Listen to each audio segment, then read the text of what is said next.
네, 자, 이번 시간부터 이제 여러 가지 경우의 수에 대해서 같이 살펴보도록 할 건데, 자, 그 중에 첫 번째가요. 자, 한 줄로 줄 세우기입니다. 여러분, 한 줄로 줄을 세울 거예요.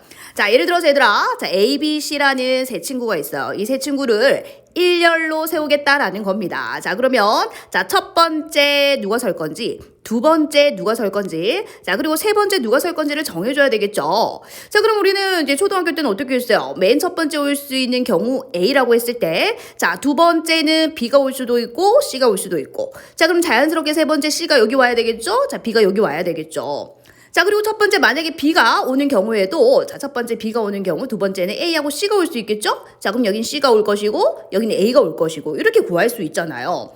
자, 그리고 첫 번째 C가 오는 경우에, 자, 두 번째는 A가 오고, 이렇게 B가 올 수 있겠죠? 자, 그러면 세 번째는 여기 B가 오고, 여기 A가 오잖아요. 우리가 초등학교 때, 다시 말하면 합의 법칙과 고배 법칙을 배우지 않을 때는요, 자, 이렇게 일일이 구해야 됩니다, 여러분. 그렇게 해서 한 가지, 두 가지, 자, 세 가지, 네 가지, 자, 그리고 다섯 가지, 여섯 가지 해서 이 A, B, C를 일렬로 줄을 세우는 경우의 수는 몇 가지다? 여섯 가지다. 이렇게 우리가 공부를 했었다라는 거죠. 그런데 이제는 우리가 합의 법칙과 고배 법칙을 배웠기 때문에 이렇게 하지 않겠다 이 소리입니다, 여러분. 자, 그럼 어떻게 할 거냐면, 자, 보세요. 자, 지금 중요한 것은 합의 법칙을 쓸 거냐, 이제 고배 법칙을 쓸 거냐라는 건데 잘 봐요. 자, A, B, C를 모두 줄을 세울 거죠.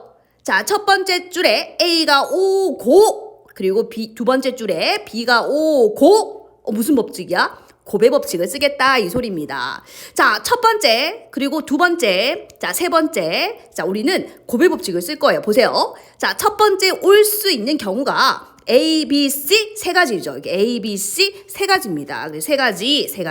자, 고배 법칙이라고 했어요. 자, 그러면 이게 첫 번째 누가 자리가 정해졌단 말이죠. 이런 식으로 자리가 정해졌죠.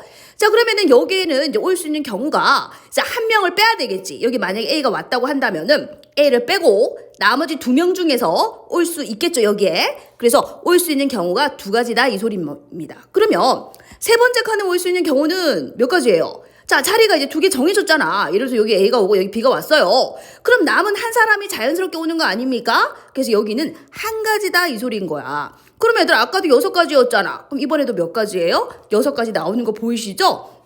그래서 이제부터는 이렇게 수영도를 이제 이용하지 않겠다 이 소리입니다. 이해되셨을까요? 자, 수영도 이용하지 않습니다. 수영도 이용하지 않아요. 우리는 이제 무슨 법칙을 쓰겠다? 고배 법칙을 쓰겠다 이 소리입니다. 첫 번째 올 수 있는 경우의 수 세 가지, 그죠? 두 번째 두 가지, 세 번째 한 가지. 됐나요? 자, N명을 한 줄로 세우자. 여러분 이렇게 외우면 너무 어렵잖아요. 그래서 우리가 다시 한번 예를 들어 봅시다.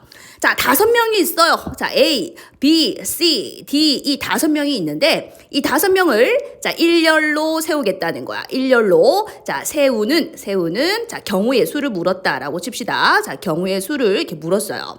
자, 그럼 첫 번째 올 수 있는 경우가 이제 몇 가지다? 하나, 둘, 셋, 넷, 5명을 일렬로 세울 거예요. 첫 번째 올 수 있는 경우의 수 5가지. 자, 그럼 두 번째 올 수 있는 경우는 4가지. 자, 세 번째는 이제 2명을 빼야 되겠죠. 2명 빼니까 3가지. 자, 여기는요, 이제 3명을 빼야 되겠죠? 2가지. 마지막 1가지 이렇게 해서 5명을 일렬로 세우는 경우의 수는 5, 4, 3, 2, 1이라는 거예요. 자, 그럼 우리는 이제 이렇게도 하지 않고요. 6명이 있어. 자, 6명을 일렬로 세울 거예요. 그럼 이제부터 어떻게 하면 되겠어? 6, 5, 4, 3, 2, 1 이렇게 곱해주면 된다라는 거예요. 이해되셨을까요? 자, 그래서 N명을 한 줄로 세운다? 예를 들어서 여기 10명을 일렬로 세워요. 여기 15고, 여기 9가 오고, 8이 오고, 언제까지? 2, 1. 이렇게 경우의 수를 구할 수 있다라는 겁니다.